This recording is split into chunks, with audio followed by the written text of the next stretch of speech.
பேப்பர்லாம் எல்லாத்தையும் கொடுத்தாச்சு. கண்டிப்பா யாராச்சும் 2-3 பேராச்சும் காப்பியோ இல்லை பிட்டோ அடிப்பாங்க. அவங்க பிரின்சிபல்கிட்ட கொண்டு போகலாமா? சிச்சி வேண்டாம் வேண்டாம், நம்மளும் அது மாதிரி நிறையா காப்பி பிட்டு அதெல்லாம் பண்ணி தான் வந்திருக்கோம். ஸோ பெரிய நல்லவங்கலாம் ஒன்றும் பண்ண வேண்டாம். அதுக்காக அவங்க இப்படியே கண்டுக்காம விட்டா டம்மி மேம்னு சொல்லிடுவாங்களே. இதுக்காக ஏதாச்சும் பண்ணணுமே, என்ன பண்ணலாம்? ஓகே ஸ்டூடெண்ட்ஸ், உங்ககிட்ட யார்ட்டையாச்சும் கையில் பிட்டு இருந்துச்சுன்னா என்கிட்ட வந்து கொடுத்துருங்க. ஏன்னா எக்ஸ்டர்னல்ஸ் யாராச்சும் வருவாங்க, அவங்க வந்து உங்களை பிடிச்சாங்கன்னா ரொம்ப எனக்கு தான் ரொம்ப கேவலமாக இருக்கும், கெட்ட பேரும் வரும். ஸோ ஏதாச்சும் பிட் வச்சிருந்தீங்கன்னா என் கையில் கொடுத்துருங்க ப்ளீஸ்.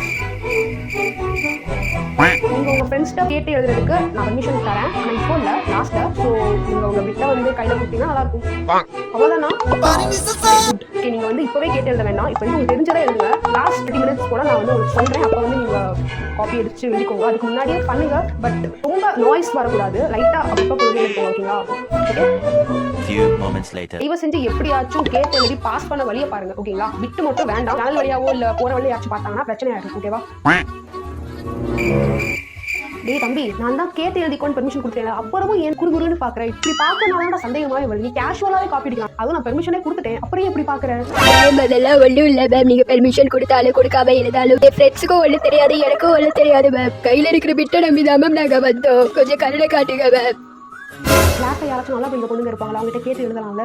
கேர்ள்ஸ் எல்லாம் ரொம்ப ஜெல்லஸாக இருப்பாங்க மேம். யாரையும் நம்ப முடியாது மேம். அதுவும் கரெக்ட். சரி, நான் யாராச்சும் வராங்களான்னு பார்க்குறேன். எப்படியும் பாதி விட்டு என் கையில் கொடுத்துருங்க. மீதி விட்டு உங்கள் கையில் தான் இருக்கும். பார்த்தாச்சும் எழுதுங்க. ஓகேங்களா? போய் பார்க்குறேன்.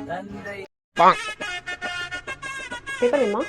அதெல்லாம் வேண்டாம் மேம். நீங்கள் பக்கத்தில் இருக்கிறதால எனக்கு பிட் எடுத்து எழுத கொஞ்சம் சங்கட்டமாக இருக்குது மேம். ஸோ நீங்கள் அங்கிட்டு போங்க மேம், ப்ளீஸ் மேம். எழுதுமா எழுது.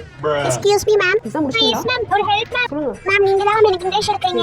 எல்லா டீச்சர்ஸும் அசைன்மென்ட்டா கொடுத்திருக்காங்க மேம். ஒரு சின்ன ஹெல்ப் மட்டும் பண்ணுங்க மேம். மேம் வெறும் 5 மார்க் அசைன்மென்ட்டுக்காக நாங்க 40 பக்கம் எழுதணும் மேம் A4 ஷீட்ல. மேம் நாங்க கேட்டோம் மேம், ஆனா யாருமே எங்களுக்கு அசைன்மென்ட் கம்மி பண்ணவே மாட்டறாங்க மேம். அதுக்கு நீங்க கொஞ்சம் ஹெல்ப் பண்ணீங்கன்னா நாங்க அசைன்மென்ட் பேஜஸ் ஆச்சு கம்மி பண்ணிக்குவோம் மேம். ப்ளீஸ் மேம், நாங்கலாம் சின்ன பொண்ணுங்க மேம். பாவம் மேம், ப்ளீஸ். நீங்க அசைன்மென்ட் எழுத வேண்டாம். அது வந்து டெஸ்டோ இல்ல PPT மாதிரியோ கலெக்ட் பண்றேன். இல்லாட்டி ஓரல் மாதிரி ஏதாச்சும் லைட்டா கலெக்ட் பண்ணிட்டு மார்க் போடுறேன். ஓகேவா? Thank you so much ma'am. Thank you ma'am.